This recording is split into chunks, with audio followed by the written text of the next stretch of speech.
India का 47 billion dollar का export खतरे में कैसे आ गया? क्या आपको पता है जो यूएस के प्रेसिडेंट हैं उन्होंने अर्लियर इंडिया के ऊपर 50% का टैरिफ लगा दिया था।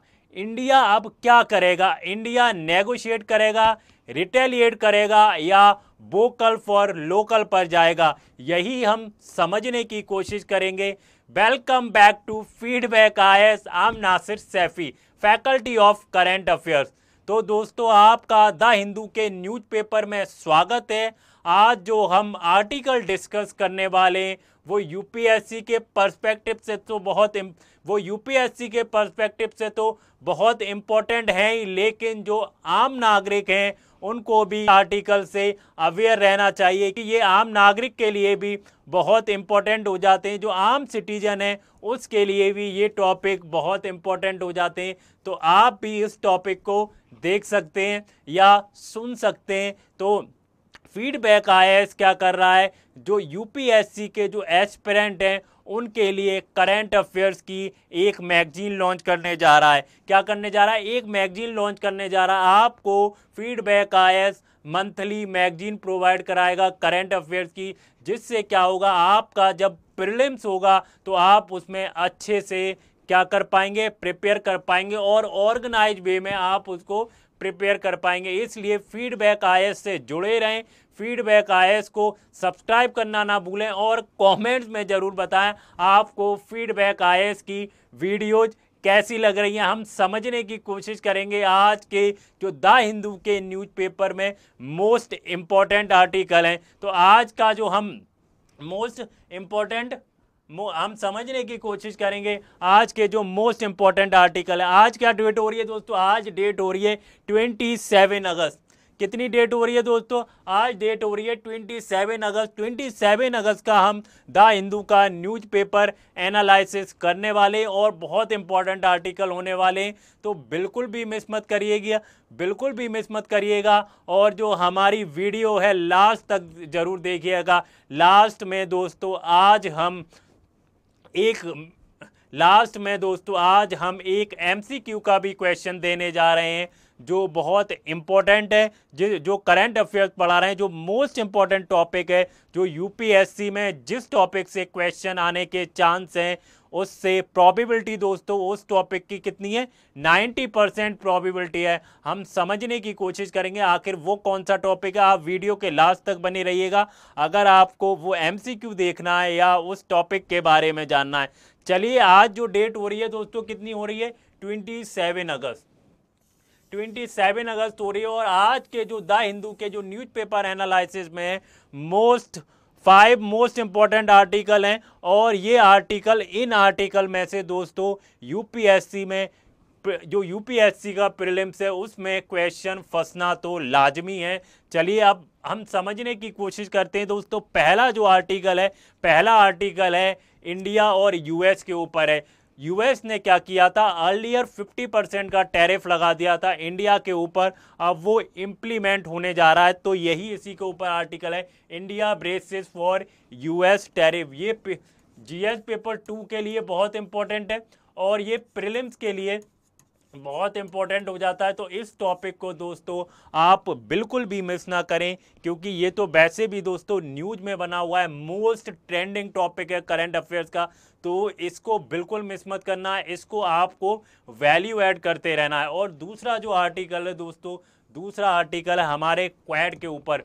Quad talks will be on agenda when Modi meet Japan. आपको पता होगा हमारे जो प्यारे प्रधानमंत्री हैं नरेंद्र मोदी जी, वो जापान विजिट करने वाले हैं। तो वहाँ पर उनका जो एजेंडा होगा वो क्वाड होगा। तो ये भी जीएस पेपर 2 के लिए बहुत इंपॉर्टेंट है। तो हम समझने की कोशिश करेंगे इंडिया के लिए क्वाड क्यों इंपॉर्टेंट है।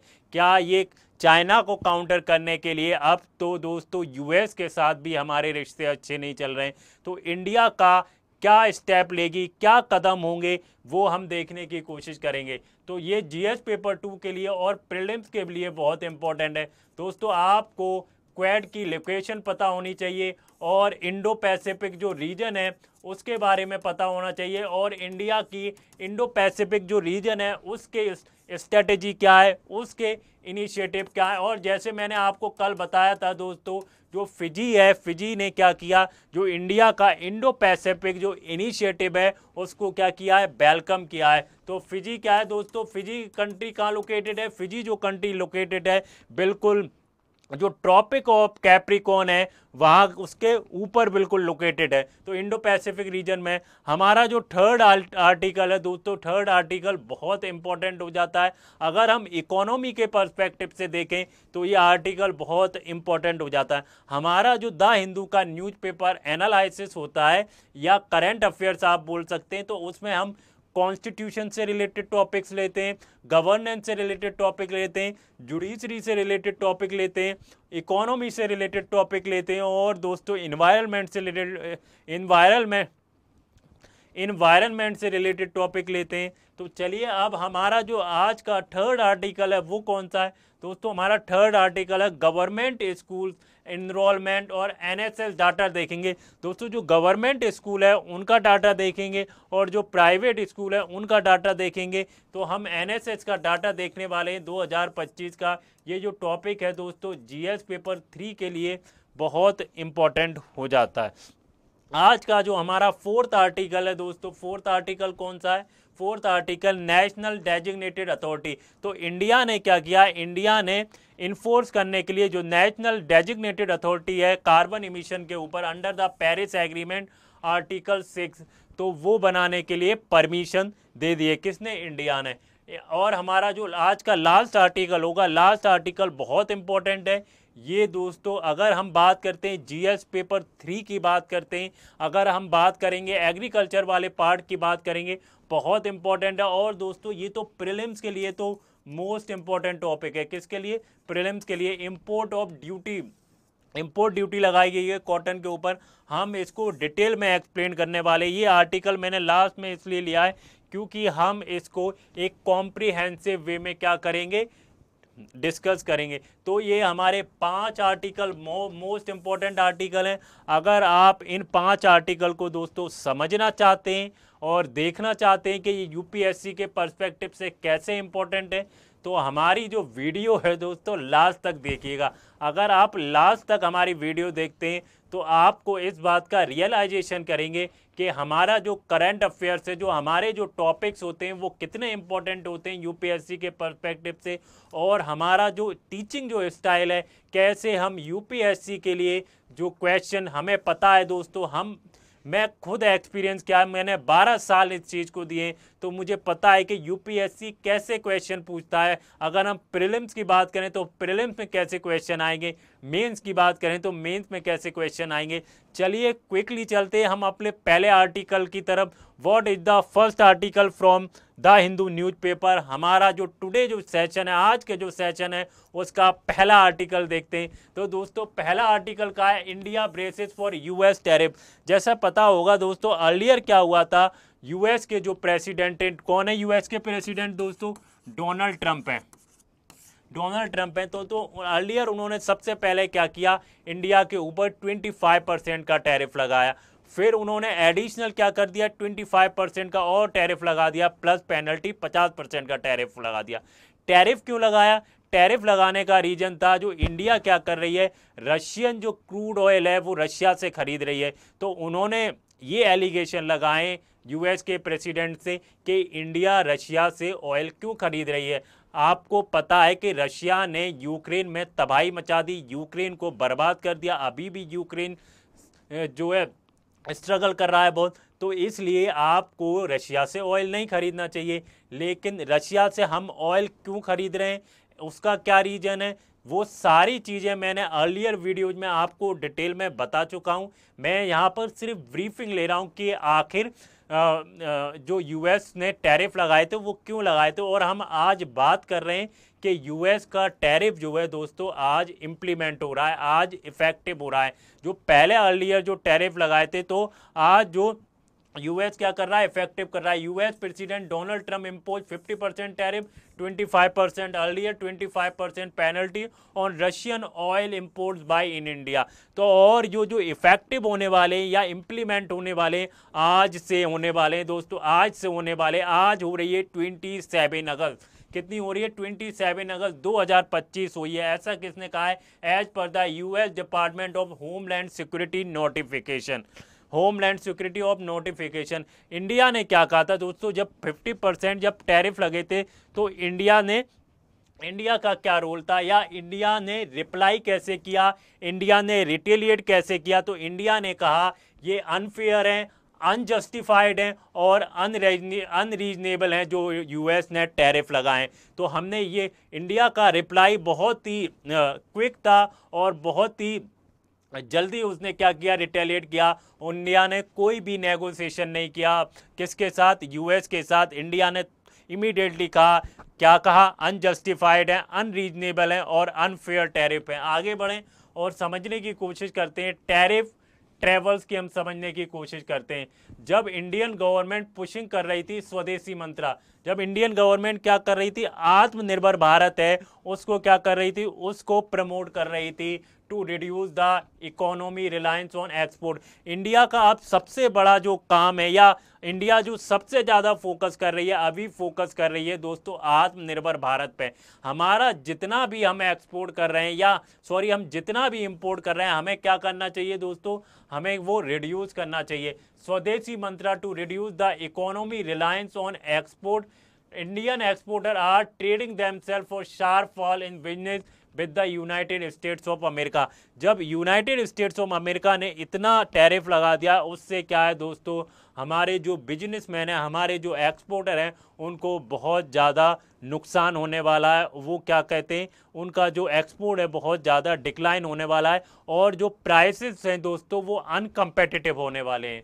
क्या होने वाले, 55% जो इंडियन एक्सपोर्ट है रेंडर्ड अनकम्पेटिटिव। मैंने बताया अनकम्पेटिटिव हैं और compare to the neighbouring countries. अगर हम नेबरिंग कंट्रीज की बात करते हैं तो जो इंडिया के जो प्राइसेस होंगे वो क्या होंगे, अनकम्पेटिटिव होंगे। अगर हम चाइना की बात करेंगे, अगर हम वियतनाम की बात करेंगे, अगर हम बांग्लादेश की बात करेंगे, तो जो उनके प्राइसेस होंगे वो हमसे हायर होंगे।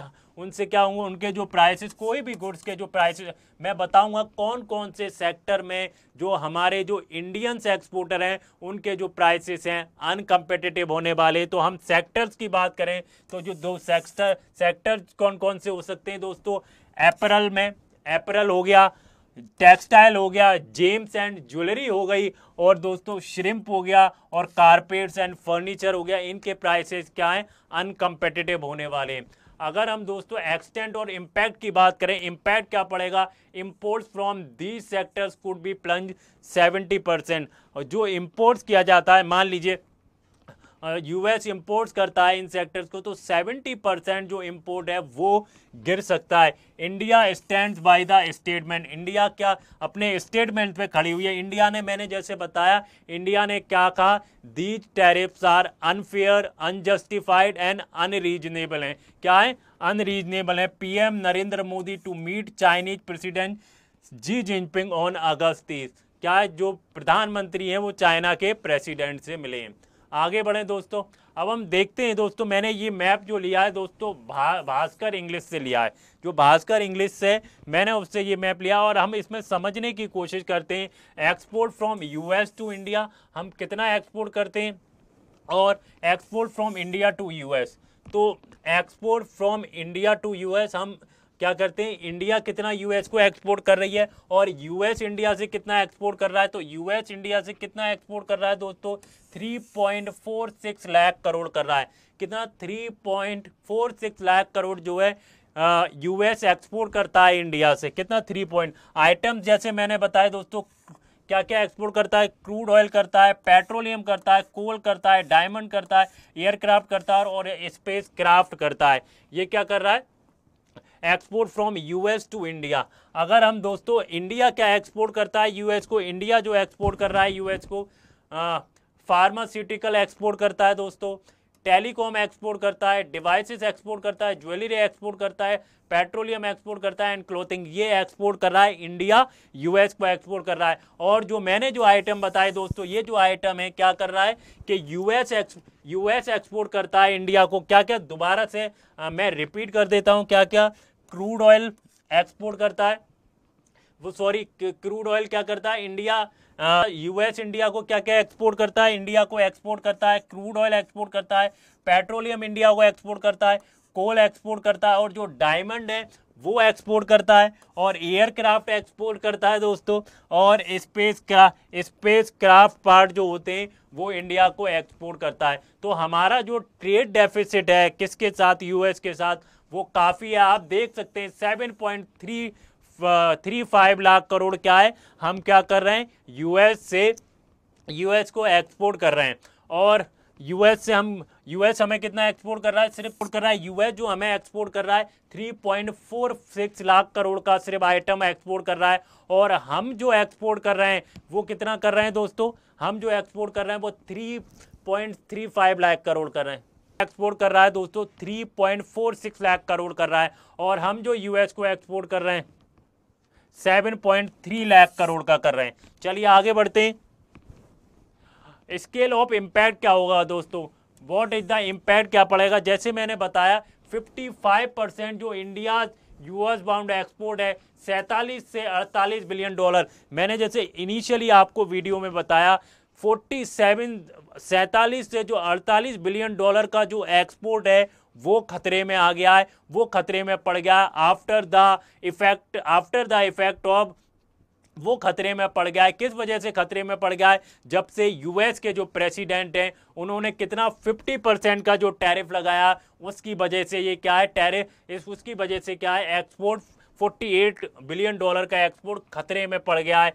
प्राइसिंग डिसएडवांटेज होगा, मैंने जैसे बताया प्राइसिंग जो होंगे क्या होंगे, अनकम्पिटिटिव होंगे। पहले क्या होते थे, प्राइसेस कंपिटिटिव होते थे, अब प्राइसेस अनकम्पिटिटिव होंगे। अगर हम वियतनाम की बात करेंगे, चाइना की बात करेंगे, बांग्लादेश की बात करेंगे, तो क्या है 30 to 35% जो प्राइसेस हैं वो कम होंगे, अनकम्पिटिटिव होंगे versus China, Vietnam, Cambodia and Philippines. अगर हम चाइना की बात करेंगे, फिलीपींस की बात करेंगे, कंबोडिया की बात करेंगे, बांग्लादेश की बात करेंगे, हमारे जो प्राइसेस होंगे दोस्तों वो अनकम्पिटिटिव होंगे, हमारे जो प्राइसेस होंगे वो लेस होंगे। और मैंने बता दिया कौन कौन से सेक्टर्स में हमारा जो, हम कौन कौन से सेक्टर में जो एक्सपोर्ट करते थे हमारे जो प्राइसेस अनकम्पिटिटिव होने वाले हैं।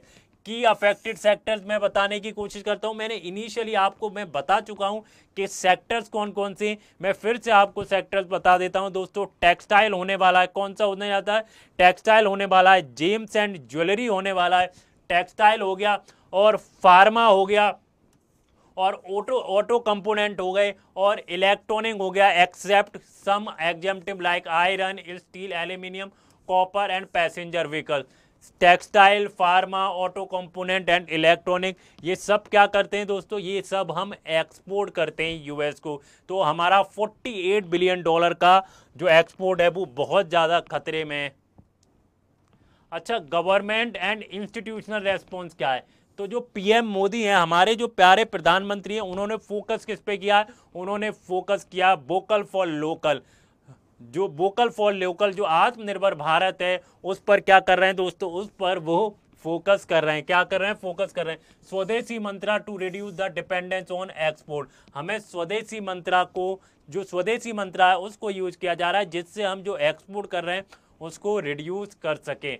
और मिनिस्ट्री ऑफ एक्सटर्नल अफेयर्स का दोस्तों कोई भी काउंटर आर्ग्यूमेंट नहीं है, कोई भी काउंटर टैरिफ जो आर्ग्यूमेंट है वो उन्होंने अनाउंस नहीं किया है। आरबीआई ने क्या किया है दोस्तों, आरबीआई ने अश्योर किया है जो भी अफेक्टेड सेक्टर है उनको अश्योर किया है, उनको इंसेंटिव दिया जाएगा, ऐसा आरबीआई की तरफ से आया। जीएसटी काउंसिल, जो जीएसटी काउंसिल सितंबर 3 और 4 को होने वाली है, उसमें क्या है दोस्तों, जो जीएसटी काउंसिल सितंबर 3 और 4 को होने वाली है, उसके अंदर दोस्तों में भी क्या हो सकता है, जो रेट्स हैं वो कट किए जाएंगे। किसके लिए, stimulate the domestic consumption, stimulate the domestic consumption के लिए। अगर हम दोस्तों जियोपॉलिटिकल एंगल की बात करते हैं, what is the geopolitical angle, क्या चाइना से हमें कोई हेल्प मिलेगी, या जो अदर जो नेबरिंग कंट्री हैं वो हमारी कुछ मतलब काउंटर आर्ग्यूमेंट देगा। चाइना स्टैंड विद इंडिया, मैंने जैसे बताया चाइना जो है इंडिया के साथ खड़ा है after the after the impose after the impose हाँ इंडिया के साथ खड़ा है जब से क्या करे यूएस के प्रेसिडेंट ने टैरिफ लगाया इंडिया के ऊपर। और क्या बोला है, ये यूएस की एक बुली है। क्या यूएस की एक ये बुली है। टैरिफ में features PM Modi and Xi Jinping meet August. Tariff की वजह से क्या हो रहा है, जो चाइना के प्रेसिडेंट और इंडिया के जो प्राइम मिनिस्टर है नरेंद्र मोदी, उनकी एक मीटिंग होने वाली है 30 अगस्त को। कब होने वाली है? 30 अगस्त को ताइंजिन में। कहाँ पर? ताइंजिन में मीटिंग होने वाली है। India US trade fraction despite the strategic ties and Indo Pacific. India और जो उसके रिलेशनशिप में यूएस के फ्रैक्शन आया है, लेकिन इंडो पैसिफिक जो टाइज है दोस्तों वो अभी वैसे के वैसे ही हैं। आगे बढ़ें। हमारा जो नेक्स्ट आर्टिकल है वो क्या है दोस्तों?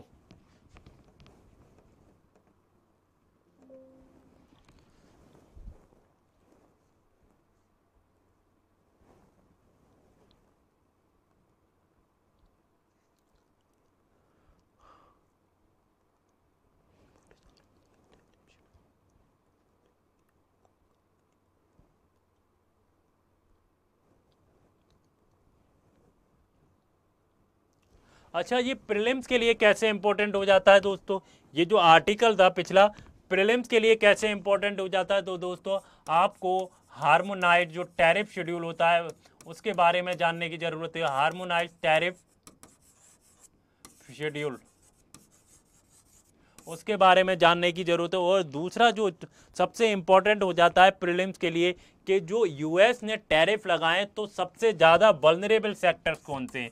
कौन से वल्नरेबल सेक्टर्स कौन से हैं, ये आपको जानने की ज़रूरत है। तो ये प्रीलिम्स के लिए बहुत इंपॉर्टेंट हो जाता है। तो आप इसको इस तरह से अगर पढ़ेंगे तो आपका प्रीलिम्स क्लियर हो सकता है दोस्तों। चलिए आगे बढ़ते हैं। आगे हमारा नेक्स्ट आर्टिकल क्या है दोस्तों? नेक्स्ट आर्टिकल जो है बहुत इंपॉर्टेंट होने वाला है। जो हमारे प्यारे प्रधानमंत्री हैं नरेंद्र मोदी, वो कहाँ जा रहे हैं, कहाँ पर विजिट पे जाने वाले हैं दोस्तों? वो जाने वाले हैं जापान में। तो इसी के ऊपर हमारा अगला आर्टिकल है। तो क्या आर्टिकल है? Quad talks will be on agenda when Modi meet the Japan PM. आपको पता होगा दोस्तों हमारे जो प्यारे प्रधानमंत्री हैं नरेंद्र मोदी, जो 15 एनुअल समिट होने वाली है जापान और इंडिया की, उसमें क्या कर रहे हैं, वहां पर विजिट करने वाले हैं। तो क्या है, पीएम मोदी विजिट जापान कब जाने वाले हैं? 29 एंड 30 अगस्त को जाने वाले। 15 इंडिया जापान जो एनुअल समिट हो रही है, कौन किसके साथ? जो जापान के पीएम है शिगेरू इशिबा, क्या नाम है? शिगेरू इशिबा के साथ क्या होने वाली है? मीटिंग होने वाली है। अब इसमें दोस्तों अगर जापान जा रहे हैं तो कुछ ना कुछ एजेंडा होगा कि कौन से एजेंडा होंगे, कौन से की एरियाज होंगे, हम सारी चीज़ें इसमें समझने की कोशिश करेंगे। उसके बाद क्या होंगे दोस्तों, 30 अगस्त से 1 अगस्त के बीच वो चाइना जाएंगे। जो चाइना के जो प्रेसिडेंट हैं जी जिनपिंग, उनके साथ मीटिंग होगी। मोदी विल देन चाइना अगस्त 31 से सितंबर 1 फॉर द एससीओ। किसके साथ? जो एससीओ है, एससीओ के लिए जा रहे हैं। एससीओ क्या होता है? Shanghai Cooperation Organisation. हम इसको देखने की कोशिश करेंगे। What is Shanghai Cooperation Organisation, what is Quad, सारी चीज़ें हम डिटेल में देखने वाले हैं। समिट कहाँ पर होने जा रही है दोस्तों? तियानजिन में होने जा रही है। यहाँ पर क्या होगा? जी जिनपिंग के साथ बायलैटरल टॉक्स भी होगी एक्सपेक्टेड विद जी जिनपिंग। तो मैं आपको थोड़ा सा ब्रीफ में बता देता हूँ आखिर हुआ क्या है कि जो हमारे प्यारे प्रधानमंत्री हैं नरेंद्र मोदी जी, वो कहाँ जा रहे हैं? वो जापान जा रहे हैं। जो प्यारे प्रधानमंत्री हैं नरेंद्र मोदी जी, वो कहाँ जाने वाले हैं? वो जापान जाने वाले। 15 इंडिया एंड जापान की जो एनुअल समिट है उसको अटेंड करने वाले हैं। और किसके साथ वो मीटिंग होने वाली है? वो जापान के जो प्राइम मिनिस्टर हैं, कौन है दोस्तों जापान के प्राइम मिनिस्टर? Shigeru Ishiba. जो शिगेरू इशिबा है उनके साथ मीटिंग होगी। उसके बाद क्या है दोस्तों, 31 अगस्त से 1 सितंबर तक वो चाइना में रहेंगे फॉर एससीओ, संघाई और एससीओ के लिए संघाई कोऑपरेशन ऑर्गेनाइजेशन में रहेंगे। और ये भी एक्सपेक्ट किया जा रहा है कि बायलैटरल कोऑपरेशन हो सकती है जो चाइना के जो प्रेसिडेंट है जी जिनपिंग के साथ। किसके साथ? जी जिनपिंग के साथ। और जो एससीओ की जो एससीओ जो होने वाला है वो कहाँ पे होने वाला है, एससीओ जो होने वाला है टाइंजिन में होने वाला है। कहाँ पर, टाइंजिन में एससीओ होने वाला है। आगे बढ़े और समझने की कोशिश करते हैं आखिर ये है क्या, की हाईलाइट क्या है। जैसे मैंने बताया दोस्तों, जब वो जापान जाएंगे तो जापान में की हाईलाइट क्या रहेगी, उनका जो सबसे बड़ा जो एजेंडा होगा, बिगेस्ट एजेंडा होगा, वो क्वाड होगा। हम समझने की कोशिश करेंगे what is quad, why is important for India, तो ये भी हम समझेंगे। क्वाड एजेंडा क्या होगा दोस्तों, क्वाड में कौन कौन सी कंट्री इन्वॉल्व है। क्वाड में दोस्तों इंडिया है, जापान है, यूएस है, ऑस्ट्रेलिया है। India, Japan, US, Australia, important platform for Indo Pacific. ये जो प्लेटफॉर्म है दोस्तों क्वाड, वो इंडो पैसिफिक का बहुत इंपॉर्टेंट प्लेटफॉर्म है। मैं इसको मैप में भी दिखाऊंगा आखिर क्वाड बनता कैसे, वो भी मैं आपको दिखाऊंगा। ये क्या है, पीस, स्टेबिलिटी एंड प्रॉस्पेरिटी। आपको जैसे पता होगा दोस्तों, जितनी भी कंट्रीज है, इंडिया का जो फोकस एरिया आया इंडो पैसिफिक रीजन में, तो इंडिया चाहती है कि जो इंडो पैसिफिक रीजन हो फ्री हो और कैसा हो, इंक्लूसिव हो, प्रॉस्परस हो और ओपन हो। तो इंडिया का ये मोटो है इंडो पैसिफिक रीजन को। कॉरपोरेशन एरियाज कौन कौन से हो सकते हैं, तो हेल्थ हो सकता है, क्रिटिकल इमर्जिंग टेक हो सकता है, सप्लाई चेन हो सकता है, और क्या हो सकता है दोस्तों, इंफ्रास्ट्रक्चर हो सकता है। इकोनॉमिक टेक कॉपरेशन की बात करें दोस्तों, इकोनॉमिक टेक कॉपरेशन कौन कौन से हो सकते हैं between the Japan and India. तो इकोनॉमिक कॉपरेशन की बात करते हैं, जो आपको पता होगा दोस्तों, जो बुलेट ट्रेन बन रही है अहमदाबाद टू मुंबई, जो बुलेट ट्रेन बन रही है अहमदाबाद टू मुंबई, तो उसमें क्या हुआ है कि जापान ने एक एग्रीमेंट साइन किया है जापानीज E10 कोचेस के लिए। किसके लिए, जापानीज E10 कोचेस के लिए एक एग्रीमेंट साइन किया है। और जो मेमोरेंडम ऑफ अंडरस्टैंडिंग है वो भी साइन हुआ है। किस चीज़ के ऊपर दोस्तों, सेमीकंडक्टर के ऊपर, आर्टिफिशियल इंटेलिजेंस के ऊपर, इकोनॉमिक सिक्योरिटी के ऊपर और डिफेंस के ऊपर, जो और स्पेस कोऑपरेशन है दोस्तों, उनके ऊपर क्या है, मेमोरेंडम ऑफ अंडरस्टैंडिंग साइन हुआ है between India and Japan. Symbolic diplomacy क्या है, what is the symbolic diplomacy, दोनों कंट्रीज क्या है दोस्तों, दोनों जो लीडर्स हैं, चाहे हम पीएम मोदी की बात करें, चाहे हम शिगेरू इशिबा की बात करें, तो वो क्या है, ट्रैवल करेंगे मियागी प्रीफेक्चर। ये क्या है दोस्तों, showcasing the resilience post of 2011 tsunami. तो वहां पर क्या है, विजिट करने वाले हैं दोनों लोग। आप दोस्तों ये देख सकते हैं, मैंने जैसे बताया quad, what is quad, quad क्या है दोस्तों, क्वाड क्या है, जो इंडो पैसिफिक रीजन है उसके लिए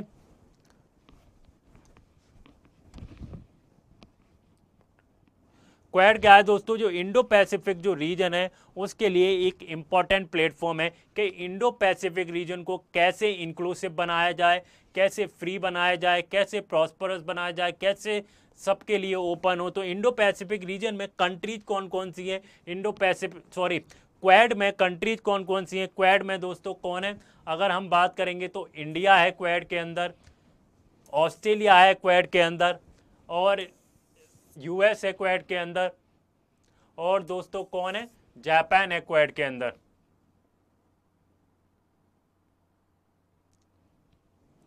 तो आप देख सकते हैं, लेकिन इसको क्वाड क्यों बोला जाता है, क्वाड इसलिए बोला जाता है, आप देख सकते हैं क्वाड की शेप में ये बन रहा है। क्या बन रहा है, क्वाड की शेप में बन रहा है, इसलिए क्वाड बोला जाता है। ये इंडो पैसिफिक रीजन के लिए बहुत इंपॉर्टेंट प्लेटफॉर्म है।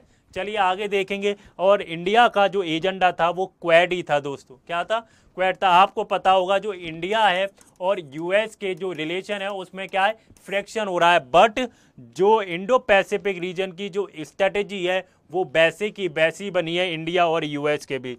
आगे बढ़ें और समझने की कोशिश करते हैं दोस्तों, एससीओ क्या है, संघाई कोऑपरेशन, संघाई कोऑपरेशन क्या है और उसके मेंबर्स कौन कौन हैं और इंडिया के लिए क्यों इंपॉर्टेंट है, हम वो समझने की कोशिश करते हैं।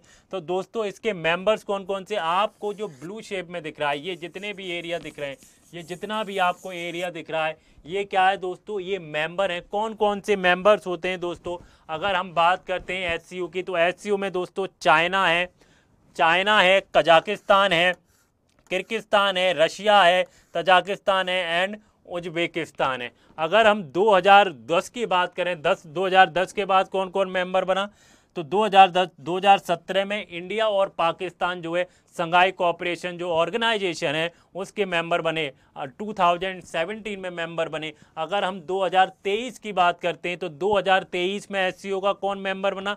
2023 में दोस्तों एससीए का मेंबर बना ईरान। तो अभी कितने मेंबर हो गए दोस्तों? 1 2 3 4 5 6 7 8 9 मेंबर हैं एससीओ के। कितने? 9 मेंबर्स हैं। और दोस्तों अगर आप ये वाला एरिया देखते हैं, कौन सा? ये कहाँ पे? ये वाला एरिया देखेंगे तो ये कौन सा है दोस्तों? ऑब्जर्वर है। अगर ये वाला एरिया देखेंगे तो दोस्तों ये डायलॉग पार्टनर है। जितने भी हैं ये क्या है? ये डायलॉग पार्टनर है और इनएक्टिव भी हैं। तो हमने बताने की कोशिश की है कि जो शंघाई कोऑपरेशन है उसके मेंबर कौन कौन से हैं और ये कब, उसके मेंबर्स कौन कौन से हैं, इंडिया कब इसका मेंबर बना, सारी चीज़ें हमने बताने की कोशिश की है।